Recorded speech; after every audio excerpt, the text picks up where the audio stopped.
Greetings. Welcome to the AWS Summit. My name is Evgeny Vaganov. I'm a specialist solution architect based out of Sydney, Australia. My specialty in AWS is networking and network security services. And today I'm presenting on AWS Network Firewall and network security in Amazon Virtual Private Cloud, or simply Amazon VPC. Let's see what is the agenda for the session. First, I'm going to give you a very brief history of network security in Amazon VPC. Next, I'll focus on new services and features built in 2020. I'll very importantly cover why did we build these new services and features.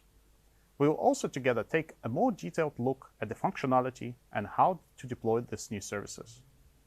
We'll also see a demo of AWS Network Firewall. And we will finish with a recap of main points covered in this session and the next step you could take in your own AWS environment. As a reminder, this is a 300-level session. Fair understanding of Amazon VPC, routing, and network security is expected. Okay, let's move on. Amazon VPC was released in 2009. Over the years, we have built many preventative controls, which allow you to prevent, or in other words, stop networking traffic. We have also built many detective controls, which allow you to examine logs, metrics, and also take reactive actions based on findings. In 2020, we have added two new DNS-related features. The first one is the ability to log Amazon VPC Resolver originated DNS queries, and the second is to enable DNSSEC validation in your Amazon-provided DNS Resolver. Today, however, I'd like to focus on the two other significant services, AWS Gateway Load Balancer and the AWS Network Firewall. Okay, let's not spend any more time on history and move to the more important topics with a focus on these two new services. So what did we build, and most importantly, why did we build? In 2020, we released AWS Network Firewall, a new network and application layer traffic filtering service. It addresses some frequently requested use cases, such as filtering of domain names for protocols like HTTP and HTTPS based on host header for HTTP and server name identifier or SNI in TLS protocol. It also supports thousands of rules, much higher than the number of rules if compared to security groups or network ACLs. Typically deployed at the perimeter of your VPC for internet-bound traffic or along with AWS Transit Gateway for any desired traffic flows. It also has a rich partner integration story with managed rule sets, monitoring, and deployment integrations. Let's now take a more detailed look. Here, you can see at the top customer's responsibility and at the bottom AWS responsibilities when it comes to AWS Network Firewall. Let's start with the bottom. AWS is responsible for managing the firewall, the scaling, we provide you with an SLA, and take care of all underlying management and maintenance aspects, just as you would expect from a managed AWS service. As a customer, it's easy to get started with AWS Network Firewall by visiting the Amazon VPC console to create or import your firewall rules, group them into policies, and apply them to the VPCs you want to protect by deploying firewall endpoint and configuring VPC routing to use the endpoints. You can also use Firewall Manager to govern multiple AWS Network Firewalls across your AWS environment. Now, I'd like to focus a bit more specifically on the firewall endpoint. The firewall endpoint under the hood is powered by the AWS Gateway Load Balancer. What is AWS Gateway Load Balancer, you may ask? It is a building block which allows for a single entry and exit point, and it load balances any network traffic to the backend network appliances. As example, a compatible virtual firewall from one of AWS partners. It allows you to elastically scale the appliance fleet and performs appliance health checks, and so it can detect appliance failures and automatically recover from it. There are many AWS ecosystem partners which integrate with AWS Gateway Load Balancer, and some of this may be already used in your existing AWS environment. AWS Gateway Load Balancer can make these appliances look, feel, and behave more cloud native.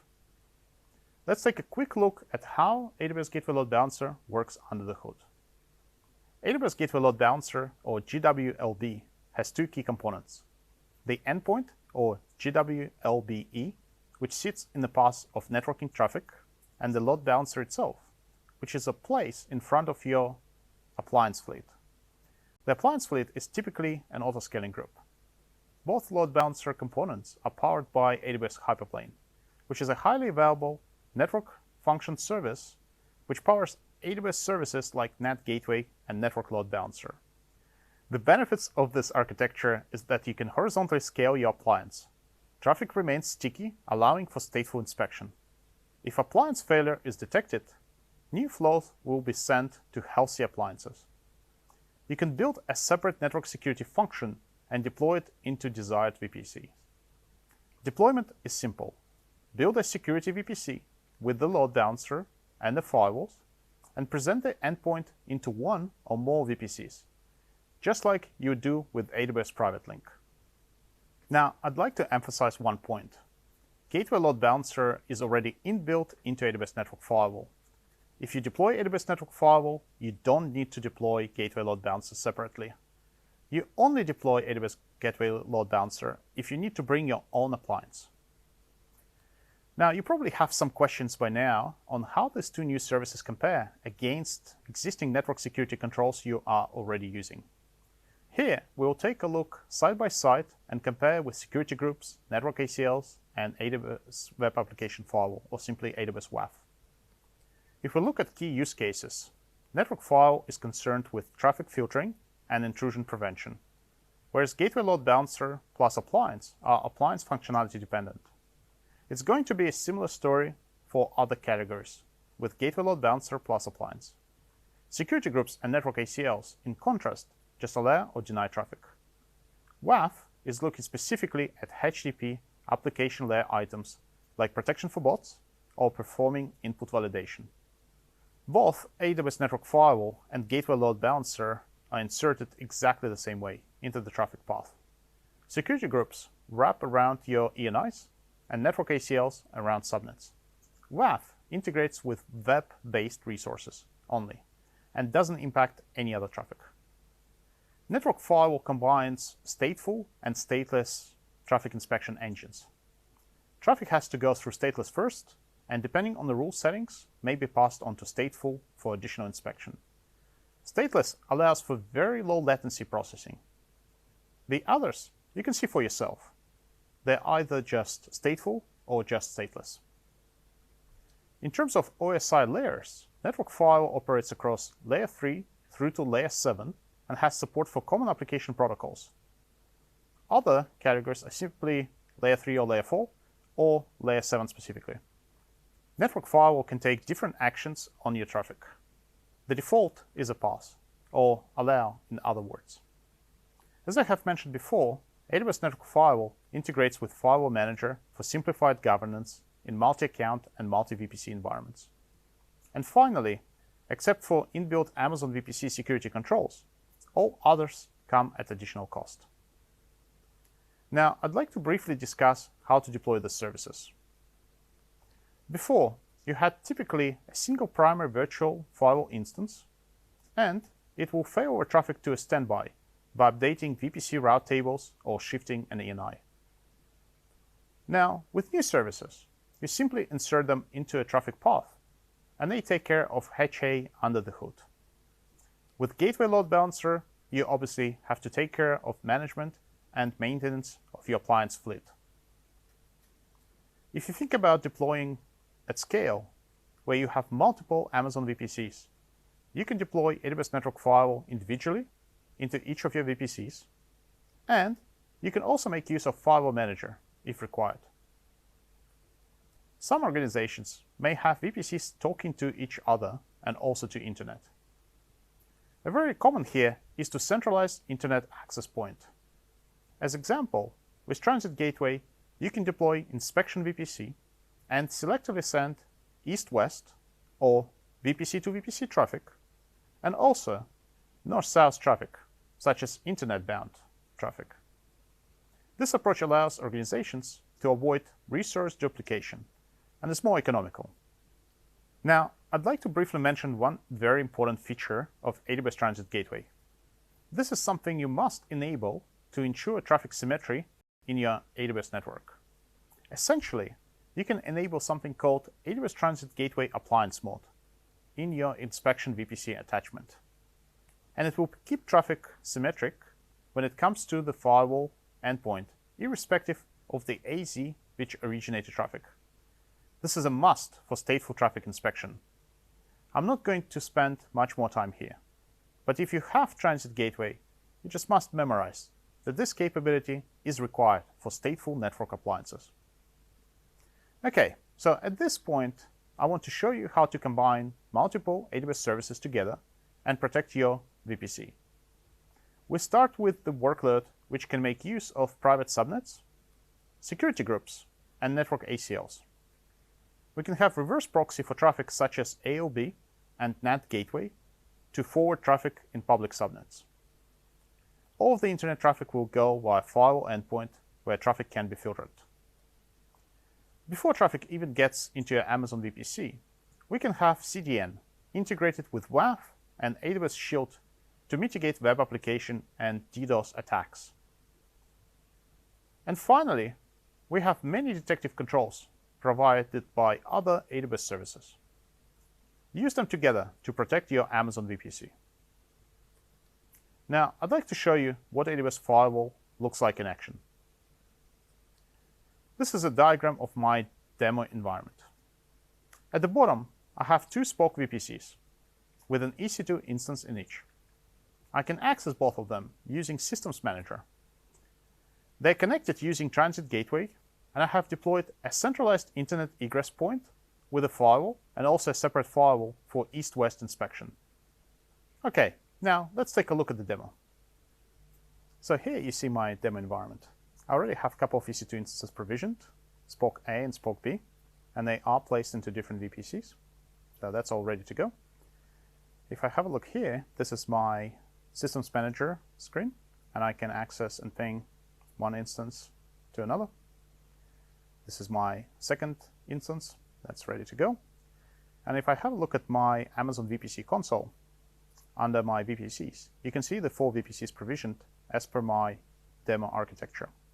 There's a couple of VPCs there for workloads and a couple of VPCs for my firewalls. Now, if I take a look at subnets and just show you a little bit of routing and how that's configured. So this is my typical workload subnet. You can see my default route points to my Transit Gateway attachment. If I look at one of the inspection VPCs, you can see the inbound traffic goes to my firewall endpoint. If I take a look at the firewall subnet, you can see the return traffic goes to my Transit Gateway attachment, and the default points to NAT gateway. Now, let's take a quick look at the Transit Gateway itself. So this is the Transit Gateway, which has been provisioned. The 4 different attachments are in place, and I do have a couple of route tables. The first route table is for my Spoke VPCs. And you can see here, I've got a couple of static routes, one for my default egress VPC, and another one for my east-west VPC. So that has the local private route. Now, this is important because this allows me to send traffic through my inspection VPCs. Now, let's take a look at my firewalls. The first one is the inspection firewall. This is my east-west firewall. Now, I don't have any stateless policies in place at the moment. I'm passing all the traffic to my stateful inspection engine, and I only have one rule configured. I'm allowing ICMP traffic. So now, what I'm going to do, I'm going to start denying the traffic. I already pre-created my ICMP deny rule in my stateless engine, and we remember that the stateless engine is the fast processing engine. So this is good if I want to immediately drop traffic, for example. And I'm going to be dropping my ICMP traffic. So if I go back to my Sessions Manager and try to ping again, you can see I'm still successful, right? That's because the rules get applied asynchronously. And now you can see the rule has applied, and I'm actually dropping packets. So that's expected. When you're doing it in your own environment, you should expect the rules taking a little bit of time to apply to the firewall. Now let's do another test. I'm going to run SSH from one instance to another. I'm using a custom port, 8022. And you can see here, the traffic works. I'm not passing any username or password or private key, but SSH session works. You can see the permission denied message. Now, if I go back to my firewall and show you the rules again, you can see I have simply a single rule that allows to pass traffic. Why is my SSH working? Well, that's because they allow, the default is the pass, and all the traffic is allowed. Okay, now I want to modify my default behavior and actually change to default deny for the traffic. So what I'm going to do, I'm going to change my stateful rules and attach a new rule group. And this rule group will deny traffic. So let's take a look at the rule itself. In here, I'm dropping any TCP traffic, and also I'm only dropping it for the traffic that has been established. In other words, the TCP handshake has been completed. So I'll go ahead and run this test a few times more. As you remember, we have changed default behavior, so now we should be dropping this traffic, and it's taking a little bit of time to asynchronously apply it to the firewall. So I'm going to run this test a few times more. And now finally you can see I'm not getting permission denied message anymore. I'm going to go verbose and just show you that while the connection is being established, right, the TCP handshake actually happens, I'm dropping the flow once it has been completely established. That's exactly what my rule said. Yeah, and the session does not continue any further. So now let's go back into the firewall console. So this is my rule, and this is the established traffic being dropped, right? So the firewall does exactly what I've asked it to do.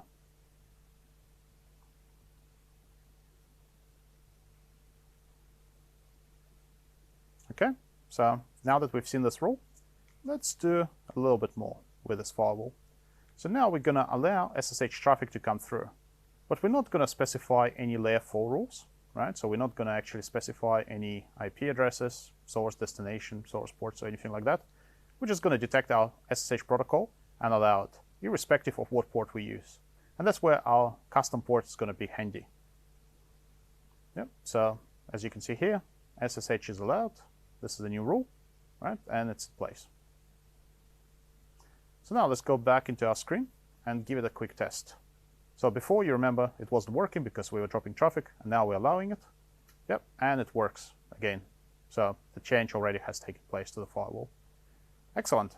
So you can see it here, both layer 4 and application layer 7 rules are working together. Now, let's go back and have a look at our egress firewall. This is the firewall we use for internet access. So in here, I have one rule, and this rule is denying ICMP traffic. So my ping to the outside world will not work. So let's go ahead and ping something like aws.amazon.com. And as you can see here, it doesn't work. So that works as intended. Excellent. Now, what about if we send a web request using curl utility to the same website? We remember that default is allow, and then you can see the traffic passes through. So now, what we'll do, we'll actually use the domain name filtering capability of the AWS network firewall. So let's go back and attach a rule group that I pre-created earlier. So we're attaching this rule group now. As you can see, it has been attached. If we go inside and take a look at what we're actually allowing, in here we're allowing anything under Amazon.com domain for HTTP, HTTPS traffic, and the action is allow. So this will continue to allow our traffic. Okay, so let's test it again. We expect it to continue to allow because that's the subdomain of Amazon.com. But what about if we go to some other domain name? For example, example.com. You can see here the traffic is being denied now, and we're not getting any response back. So let's go verbose. As you can see here, we are actually establishing connection. So we are doing TCP handshake. But as soon as we send HTTP head, in this case, with our host header that doesn't match our allowed list on the firewall, we're not allowing the traffic. And now I will go ahead and add example.com to the allowed list of domain names. Let's save it. So now, once the change is applied, we'll be actually able to connect again and get a response back. As you can see here, we rerun the same command, and now we're getting response back because we just allowed this domain name for HTTP protocol. Excellent. And finally, we'll take a look at the CloudWatch logs. Here you can see that I'm logging both flow and alert logs for the firewalls, both of them. And the entry that I'm going to show you is the entry for the application traffic. We are denying SSH traffic, and as you can see here, we're detecting the type of traffic as well as all the layer 4 information as well. So now that you have seen AWS Network Firewall in action, what should you do next?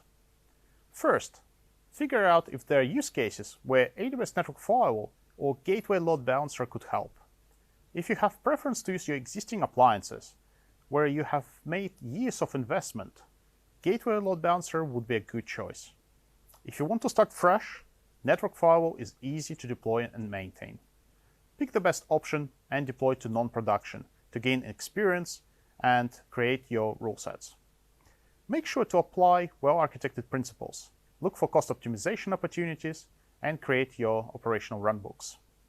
And finally, you will be ready to deploy to production. A good place to start with AWS Network Firewall is the Firewall Solution, published online. It integrates with your existing transit gateway, and it creates a full infrastructure as code pipeline for ongoing rule maintenance and updates. It also deploys in a multi-AZ environment. You joined AWS Summit to learn, and you can keep learning beyond the summit with resources from AWS training and certification for networking. For more information, visit aws.training/networking. Similarly, there are other security services you should learn about. You can find more at aws.training/security. And don't forget to get certified. This can be a good enforcement mechanism to achieve the BRASS across different services and tools. Okay, let's recap on what did we learn today. First, AWS Network Firewall is an easy to use and deploy for both network and application layer traffic. We also learned that Gateway Load Balancer allows you to bring your own network security appliances. We make them look and feel cloud native. We also briefly mentioned about AWS Transit Gateway Appliance Mode, which is required for traffic symmetry and for stateful firewalls. And finally, how can we use all these different services together to achieve defense in depth for your Amazon VPC? With that, I'd like to thank you for attending this session. Thank you very much. And please, don't forget to leave us feedback. We use the feedback to make these events better. Once again, thank you, and enjoy the rest of your AWS Summit.